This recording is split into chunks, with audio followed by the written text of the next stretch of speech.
Hello. Hello. Here we are on Welcome a I in. don't I don't know if we've ever recorded on a Thursday night. Very rarely. I was I like, "Hey, used at to least be my like, hair will be done." But then the wind destroyed the shit out of it today. I'm like, "Oh, fantastic." honestly though, this has been like the one thing that I was look, it's 9 o'clock at night my time right Yeah, now. your So the time one it thing I was is. looking Yeah. forward to, sadly, is at 9 o'clock. But I was just telling Tressa, like, last time I recorded, my whole family was sick, and then it came back to get us. I don't Like, it was the weirdest thing. We haven't gone anywhere, and it came back in a different form. It was horrible. And so, like, yesterday, I, like, went to bed at 5 o'clock, and I don't take naps, and, like, so that's how Blake knew I was not okay. Because he's like, "Yeah, you've only ever napped, like, 5 times in 9 years that we've My been married." gosh. And what I just don't nap. Yeah. I'm dying if I'm napping. And it was, like, postpartum, okay? Like, it was, like, reasons to nap. Like, I don't nap. And so they all let me sleep. Draco, I remember like going in and out of consciousness, like looking at my kids, like, oh, hello, They're and still like, alive. "Yeah, are you alive?" Yeah. I heard the dishes get done. I'm like, okay, thanks, bro. I'm like, oh, this is, anyways. But I don't even know where I was going with that. Anyway, so I was out of consciousness. And so today I'm like, I guess I should look presentable.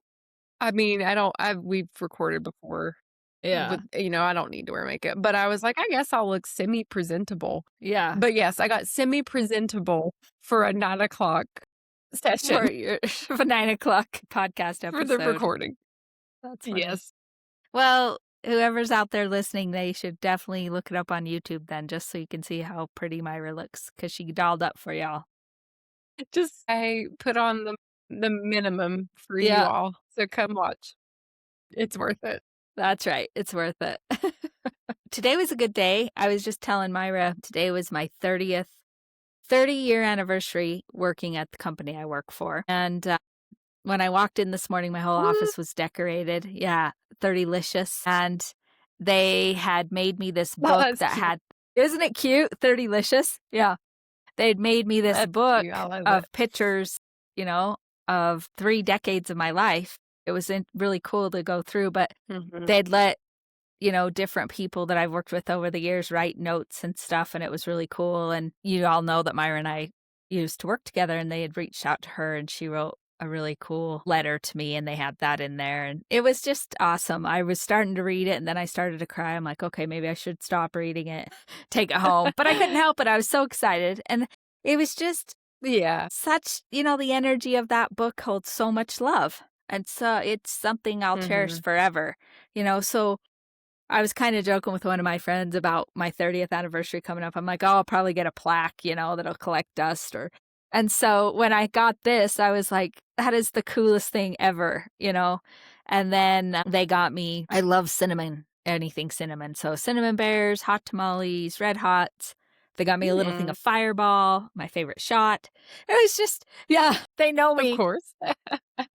They Why know. not? They know. That's funny. It was such a cool day, but it was so interesting. I did an energy session yesterday for myself with an energy practitioner, and I was telling her like I've had this goal in my head that I would make a 30-year mark there. Like I would make 30 years. And I don't know where Mhm. that came from. I just knew, but 30 years in a day, don't know. Now it's day by day. I made the Yeah. affirmation, the goal, the desire in my head. I was going to definitely make it 30 years. And I did. And now it's like, well, wherever things go, they go. Not that I'm quitting tomorrow, but I feel like almost a sense of freedom because I made the goal. I don't know if that makes sense, but yeah, It does. anything I could love that. happen. Yeah, Yeah. yeah, I love it. I think that it's a really cool milestone that is just not heard of anymore, and I really don't know if many people will ever reach 30, those like major, even 20 years. I don't really think that that's 15 years is something that it will not be common in these next generations. And so I think it's a really beautiful and powerful thing. And I think as who you are as a person, your dedication, your loyalty, especially to those that you really put a lot of energy and effort into, and with this position and the role and the roles you've Yeah, actively many progressed through roles, this yeah. organization. Yeah, and I think that it's just a testament of you as a person and how much you truly care and put yourself into everything that you do. And so it is absolutely something to be proud of. And it's like one of those things where it's like, I did that shit. And I could totally hear what you're saying. It's like, well, now whatever happens, happens. Like, Yeah, because you did yeah, that, you exactly. totally Yeah, did it. yeah, and you're You right, did that like, shit. I don't these upcoming generations or the way the world works today, this won't happen. This isn't gonna be common. I was looking up average, work span, work life, how long people stay at work, I guess is what I'm trying to say, Yeah. for one company, and now the Yeah. average is about 6 years. The employee life cycle. Yeah, that's 6 year there you I go. believe it. 6 years, according to Employee Google, life cycle. Yeah, yeah. Well, ChatGPT. it's I mean, I understand. I mean, I get it. Like, I think 'cause it's funny you say that because I, like, had some weird idea that I would make it 5 years at Union. I totally fucking did. And you did. And it ended. It did. And that's so funny because, like, 5 is still a long time, right? But I remember, like, thinking that it was something that was just so far away and so hard to reach when I first started. I don't know why, because a lot of the people that I worked with, like, for those in listener land, had been there for a long time too. So it was like, Yeah, I'm yeah. this person they found on the street, you know? Anyways, I say this because, like, a lot changed in 5 years. I mean, a lot has changed in your life in 30, but, like, Oh, I yeah. think about myself, and in just 5 years, like, I had 2 children. Well, I had just had a child when I started the role. So, like, I had just became a new mom. I had the 6-month-old, and the 6-month-old became a 5-year-old before I left, And so, like, my child grew up with me in my career there. And so it was like such a beautiful thing. And then I had my son. So much of my life changed in just this little tiny bucket, right? And like, I think about the way the world moves now, and it's so much more fast. And like, because jobs are remote, or you could work hybrid, or you could do this, or travel here, or travel there, that like going in the office and being physically present in a job isn't well, I wouldn't say it's not the normal. Let me take that back. But I would say that because of travel and expansion and telework, that Yeah, it's changed the landscape of jobs and what's out there for people. And I think people aren't afraid to move as much anymore either, because I think about like my family and my mom, and they all stayed here. No yeah, one really left. It was like very uncommon to leave this community. You found work within the community, right? Or if you yeah, left, you came back or whatever. And I think about my first cousins. So just the same generation as me, every single one of them have lived somewhere else, and even I did. You know what I mean? Like, no one mhm. stayed. Like, everyone left or moved or come back, and they've had different jobs and roles and positions.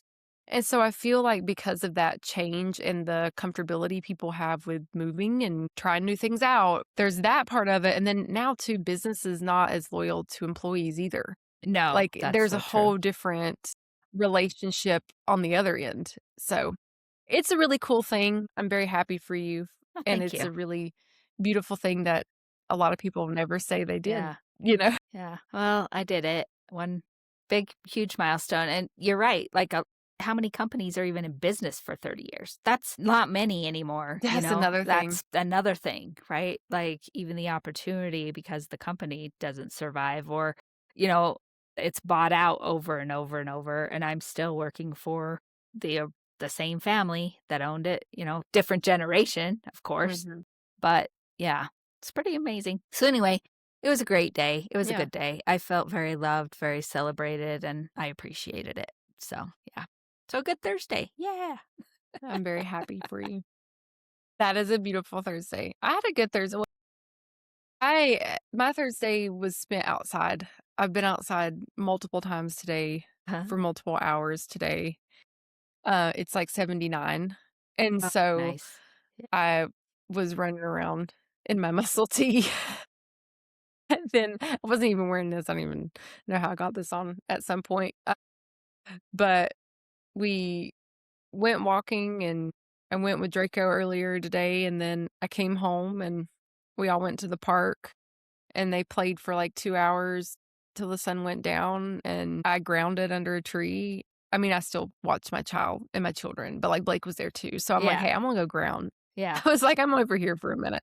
And I'm like, "I'm gonna go chill for a second." But it was just nice. It was just a nice warm day. Nothing crazy, no Yeah. celebrations. I also had a work anniversary this week Did you? 1 year? on the 3rd. The 3rd was my 1 year. Yeah. Yeah. So, I totally forgot, and I got a message about it, and I was like, "Oh, it feels like yesterday and 100 years at the same time." It's Yeah. like, Something tells me you're yeah, I not don't gonna know be how there 30 years, what that but means. hey, maybe. I don't think No, so. I'm not. I don't even know if they'll be around 30 years, Yeah, bro, so exactly. Yeah. not a Oh, All right. uh, Well, should we these jump poor into people. our topic? Yeah, let's roll. You wanna take us home? Yeah, well, I have these thoughts that always happen when I'm in motion, right? When I'm on a hike or a walk. So I think it was Tuesday. I was walking up on the hill with Tug, and I just started thinking about the word sorry. And so when I got home, I text Myra. I said, I think we should do our podcast this week about. Actually, I said that I said we should call the episode "Fuck Sorry"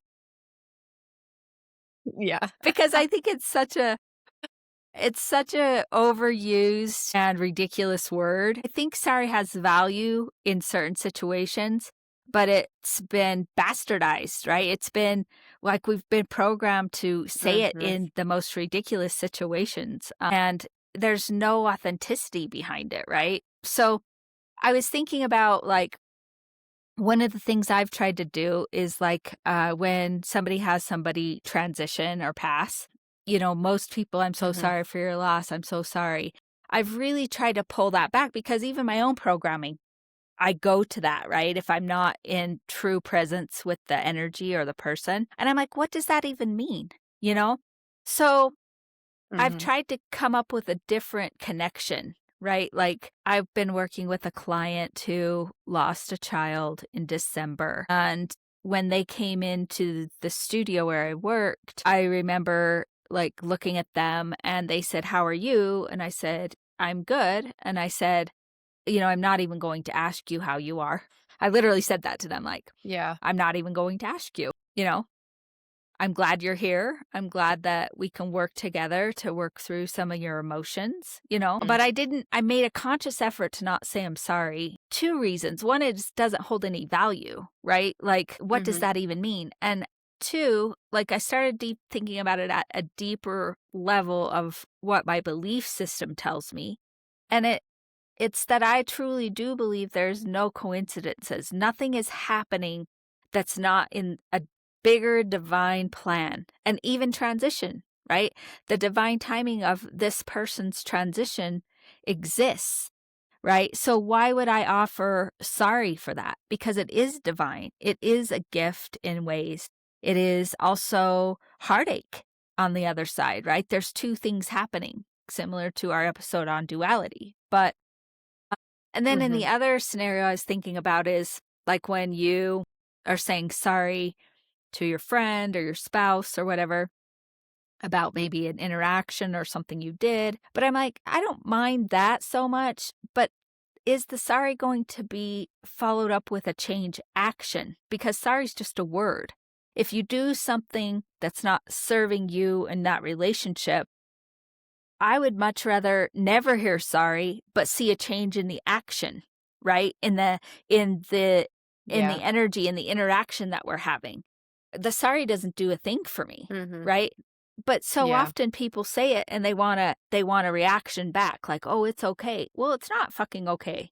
I don't but the sorry doesn't change the energy or the action of what can shift the relationship into a higher vibration or a better experience. And so that's my problem with sorry, and Myra and I were chatting a little bit about especially women, and I hear it all the time around here. I was Mhm. telling her, one of my sister-in-laws, like, I think it's built into every sentence she says. Like, and I at one point, I'm like, "Are you just sorry you're breathing? Like, you're like, what does that even mean? You're sorry for everything."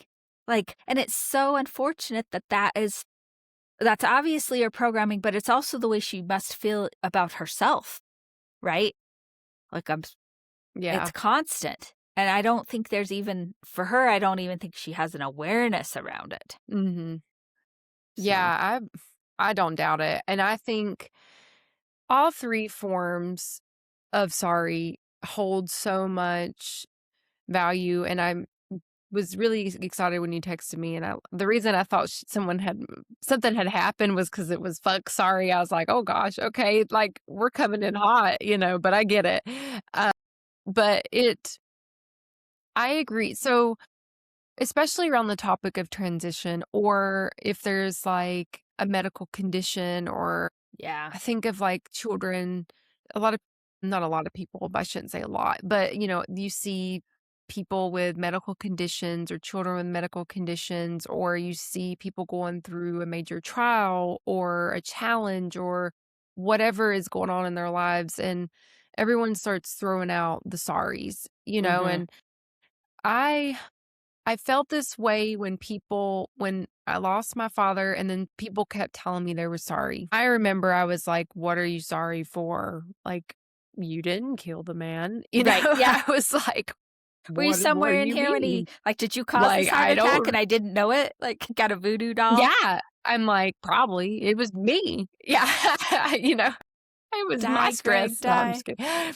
Probably, but yeah, I was like, what do you mean?" And I remember but at that time, though, I can openly say, I think that I was coming at it from a place of bitterness. Now that I have, like, a different viewpoint and I've worked through those emotions and I'm looking at it from a different lens, I see why I was feeling that way, and it makes sense. And it really did redirect the way that I say things when people are going through a trial or a challenge or for someone transitioning. I've had this conversation with Tressa before in passing or in a set. I mean, who knows? Tressa's just, I view Tressa as a mother figure to me. And so, like, you've mothered me in some point of saying the Yeah. word sorry. So I don't know. Who knows what kind of, if it was at work, I don't know where Who we were. knows? Yeah. But it really did. Yeah. So, like, it stuck with me. And so I've revisited this. So there's been a couple times in my life where I've thought about it, right? Especially around, like, let's say illness transitions trials. And Mhm. so whenever this comes up for people, I see that and I think of something else, and regardless of the connection or whatever it is, I think about how I could phrase this, like, I'm thinking of you during this time. I'm sending whatever it is, not like I saw there's a joke and it's like prayers and thoughts and it's like a Kleenex box or something, like, I don't know. But, and that's another one people just throw out there, right? Like, what do you mean by the prayers? Like, what prayers? Anyways.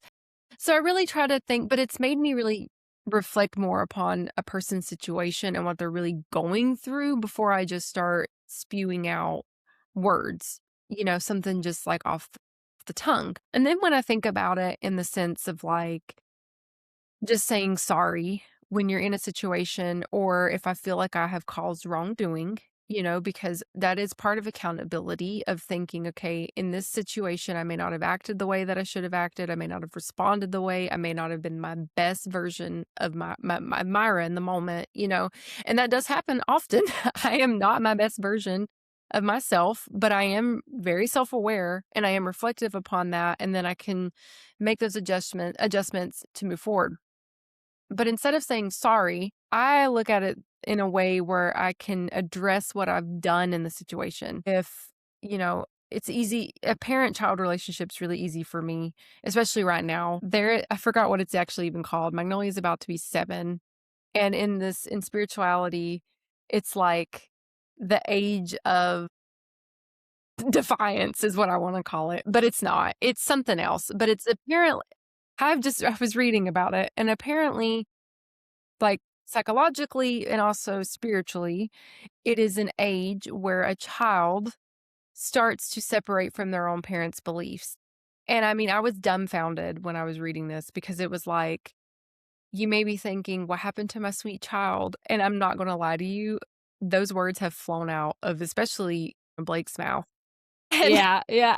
we've been like, "Where did she go?" And apparently, it is an age where they begin to separate from the assumption of a parent's belief system. They start to really grasp into the emotional dynamic of a home. Like, she's been testing boundaries, but this is one of those ages where the separation begins.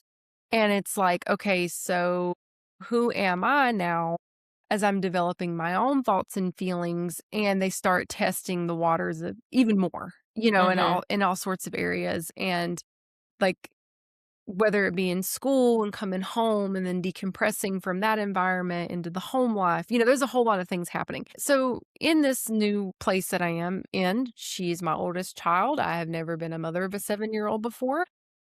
Unfortunate for her, we are both learning. And I say that jokingly. I mean, it's beauty in all things, right? And so this is things that I don't, children don't really see either until the roles change. And I didn't see this until I became a parent, right? Like, Right.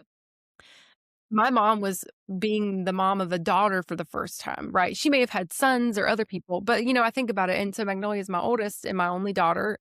I've never been a parent before. This is my first rodeo with her, like Yeah. I've never navigated these waters.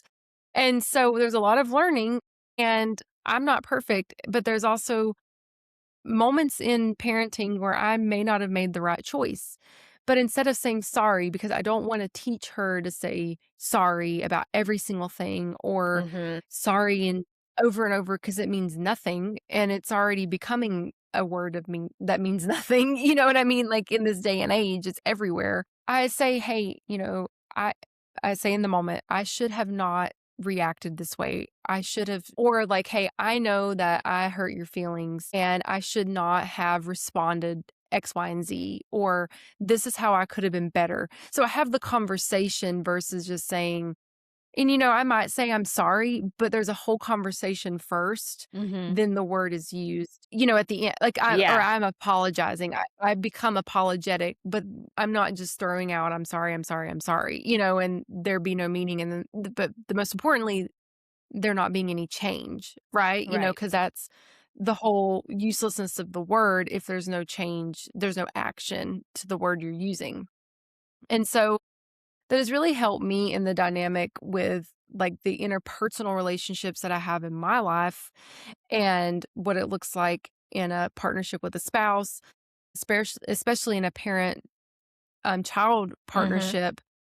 And, as Tressa said, as women, like I found myself in a work environment saying sorry like crazy to the point where I had a coworker call it out to me.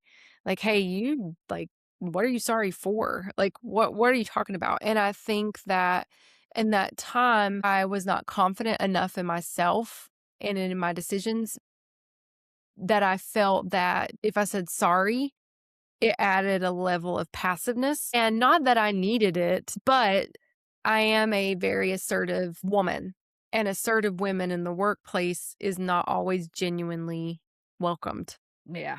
and it can come off as she's the bitch, and I mean, it's the truth, or it can feel like she's testy, or it can feel like she's opinionated or da da da, or they'll put a word on it, and I think that in some of the power dynamics, it became a norm for me to apologize as a way to like sugarcoat the assertiveness, I guess is like, I Mhm. don't know. Does that make sense? Which is Does also that part make of the sugarcoating to it. Yeah. Like Yeah. the other phrase, sorry. And does that make sense?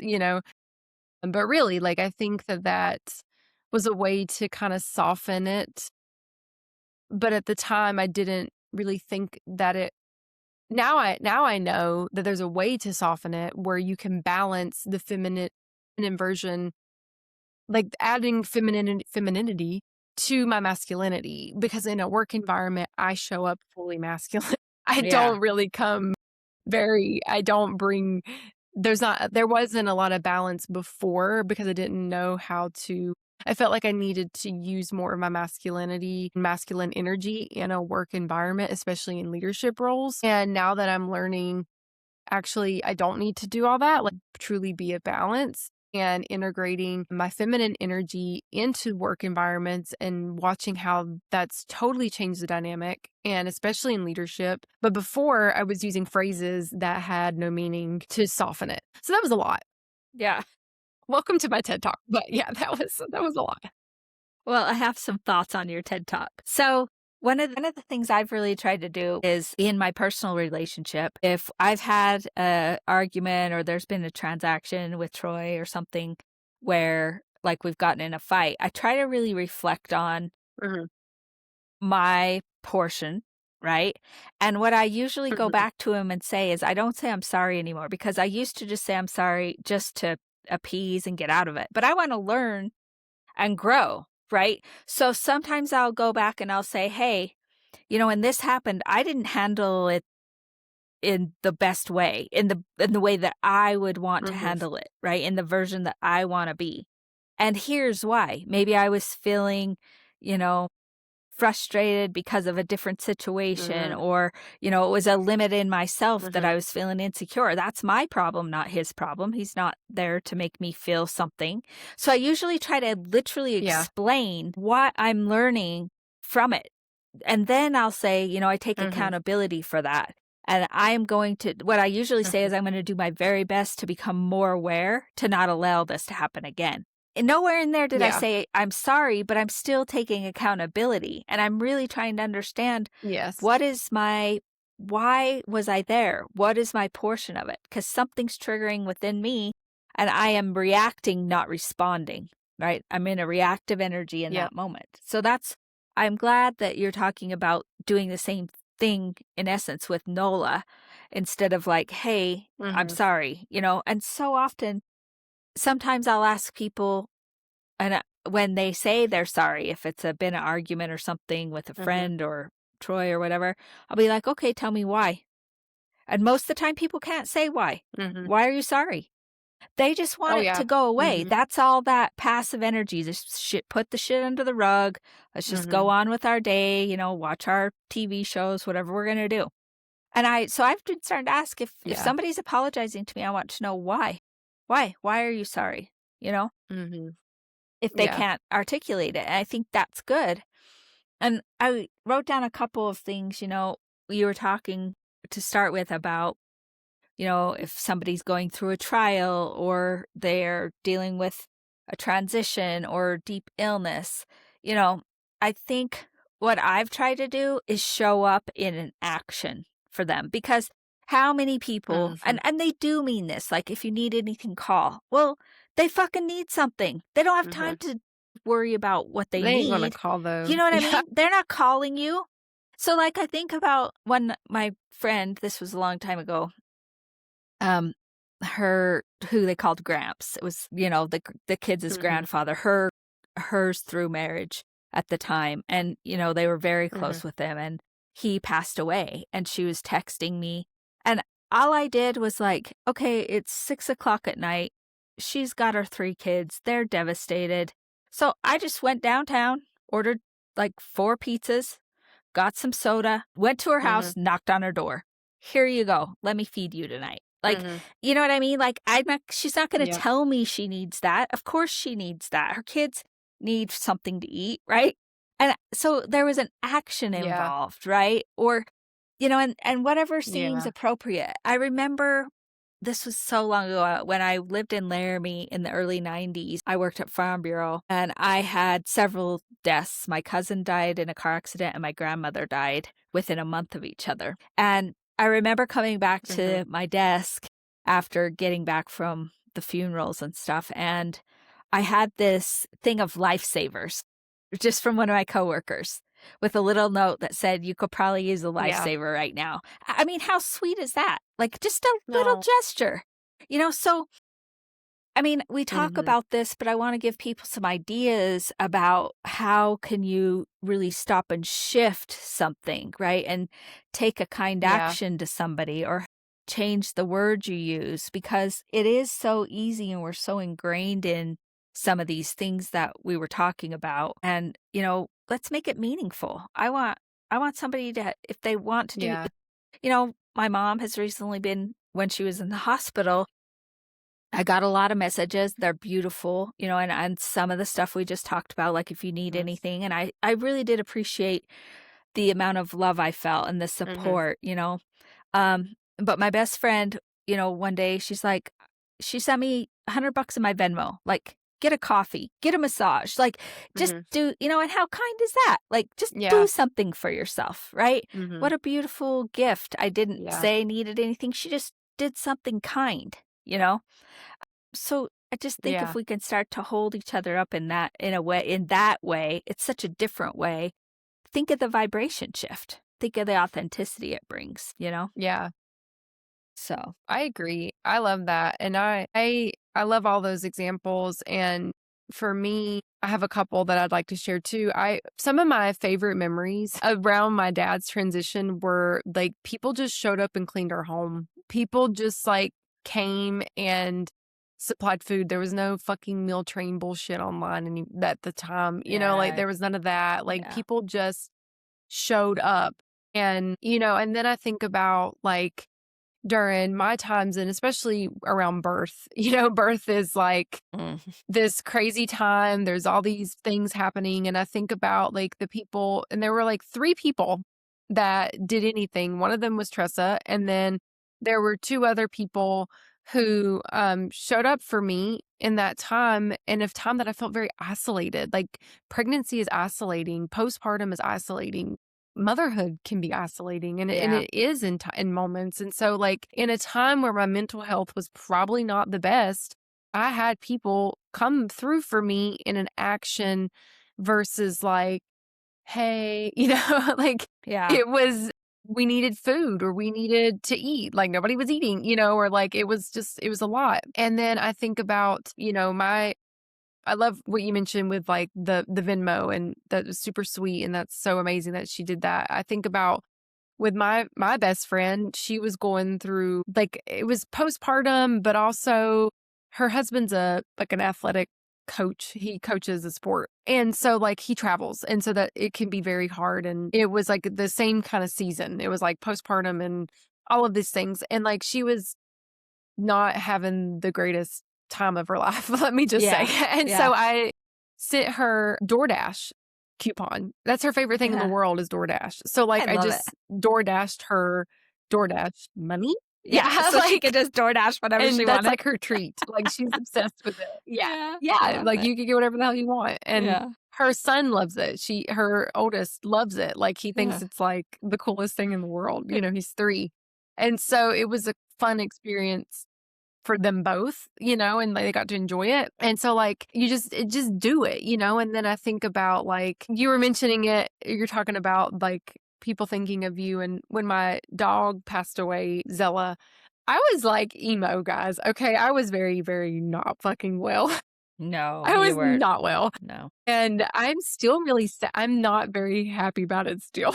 Yeah, This is I get one it. of those things where I'm like, oh my God. Yeah, I love that fucking dog. She was a terror and the greatest thing in the world all in the same breath. And, I Tressa's one of those people. And another coworker got me this memorial item for her. And that meant so much to me. And then we worked with the vendor at the time and they shipped me cookies. And like, that was so nice. Like, the vendor had no reason to send me anything. And I was just so emotional. And I guess they picked up the vibes because they sent me these like amazing cookies. Like, and I think about those things and and look how much joy I have. Like, you know what I mean? Like, Yeah. you think about some of my saddest moments, guys. Mhm. And you mentioned several too. But I can tell you some of the most joyful things that happen because people took action versus I'm so sorry or like this I couldn't imagine or da da da da da, and those mean things. I do appreciate words that people have shared with me over the years. And I think about it's funny because I was just having this conversation the other day with someone about labels and like what defines a person as a parent. Just we've talked about this before too. Like someone's not just a parent because of X, Y, and Z, right? Like, or a person's not a friend or whatever just because of label. You know what I mean? Like, Mhm. labels don't mean anything. Like, it's the relationship, it's the action behind it. And so this fits in that bucket for me because I think about like different points in my life where like I was truly going through things, and the people that showed up for me are the true people that showed up in action or showed up in a way that made an impact in those moments are my people, and like that to me speaks volumes versus like people with labels, and Yeah, so I yeah, yeah, this is kind of like left field here, but I was just talking about this, and like defining relationships and defining people and defining moments and like how you really feel for others. And, I think about even the word service, it says sorry in service, but I think about yeah, service and yeah, like what is service? Is service checking box? Is service for your appearance? Is service, what does that mean?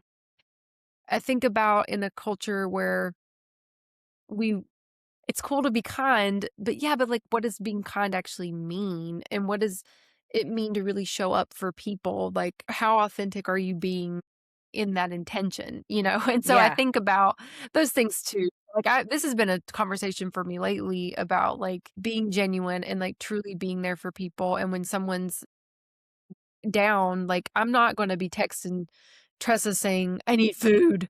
Like, that's the last thing no, that I'm gonna no, say, Like, no yeah, one's gonna actually ask for fucking help. Like, yeah, most of us are, like, trying to, like, trudge through, Like, no one so when you so I love this. I love the examples and the conversation around, like, the action behind it and the intention and showing up with love and, like, what this is just the essence of love, in my yeah, it opinion. is, yeah, exactly. I mean, there's so many different things, and it's not always the same action, like it was when I got home.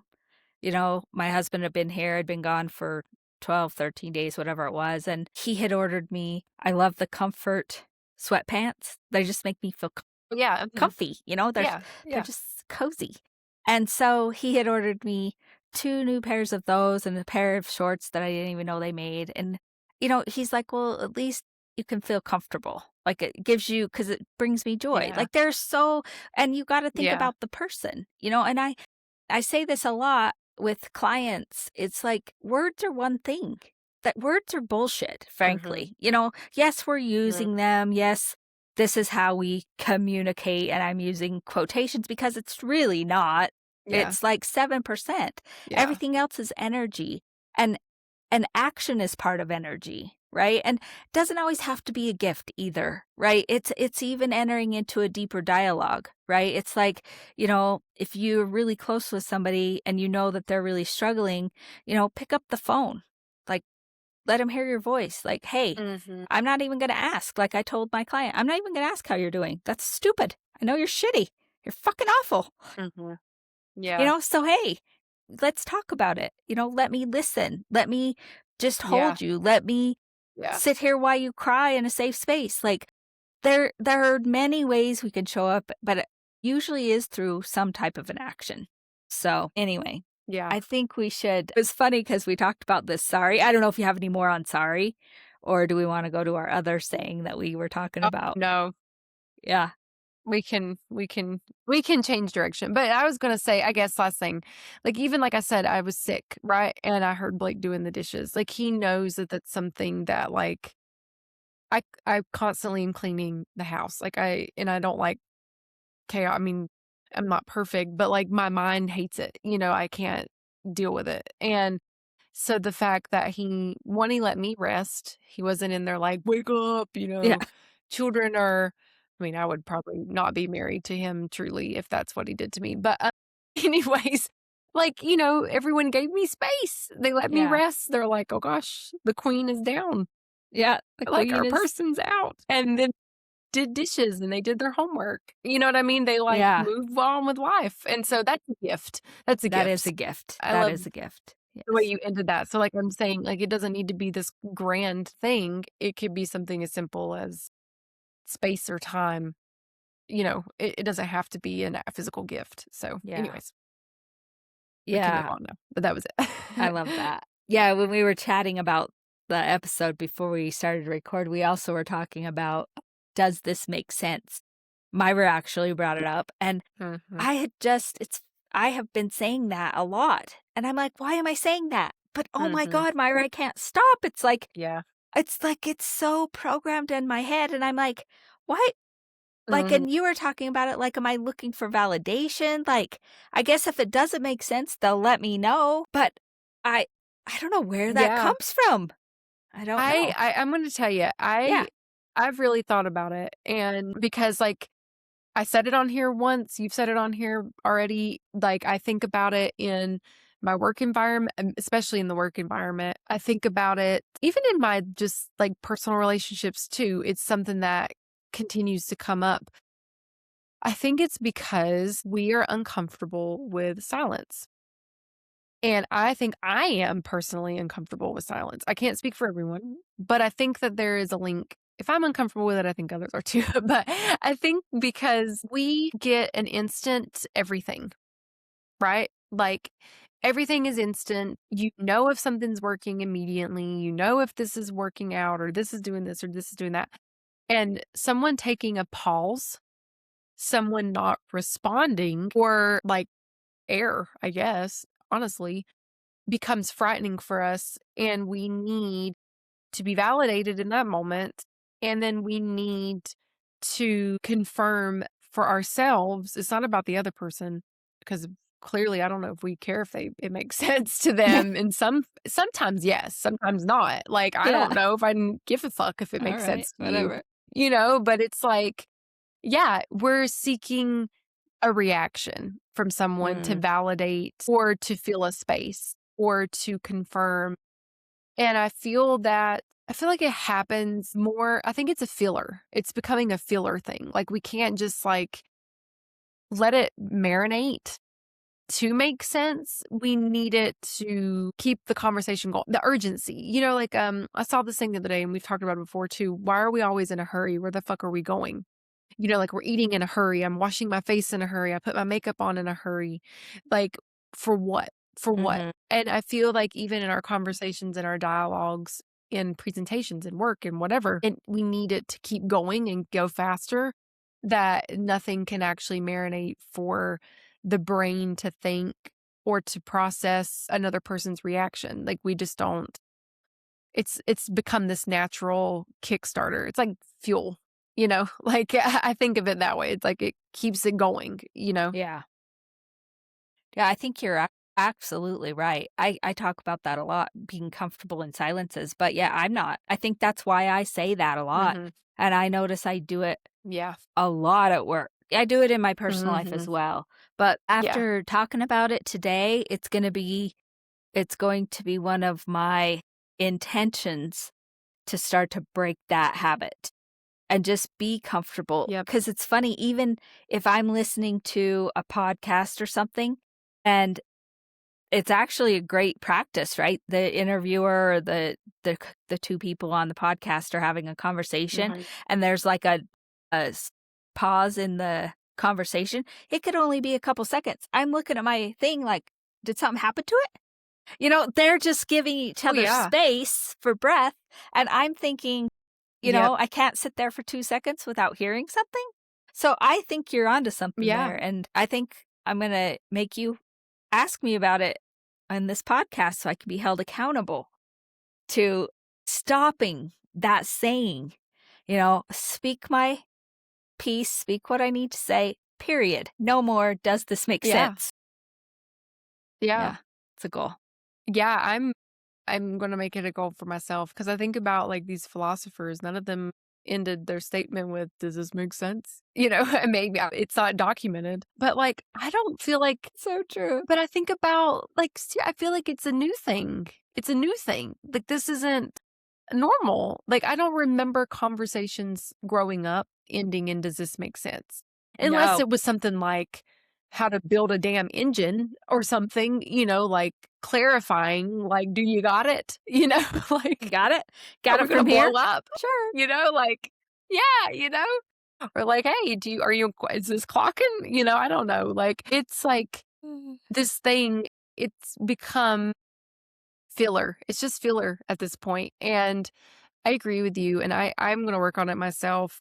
And I don't need the validation. And I think that it's one of those things where it's like, how do you? Here's another example. I was editing the podcast from last week, or the podcast that went out this week. Whenever we last recorded, I was Mhm. editing. And there is a pause in the beginning when we're laughing. And a lot of the pauses are edited to keep with flow, like it's a more natural, but that one stayed. And I almost cut it and I didn't. I left it.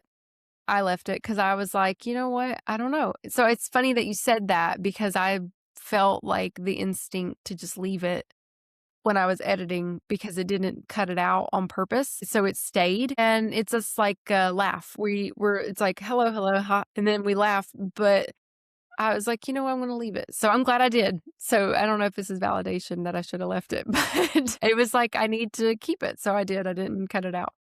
I love that. It's almost like a precursor. It was a precursor to this week's episode, Yeah. really, right? Yeah.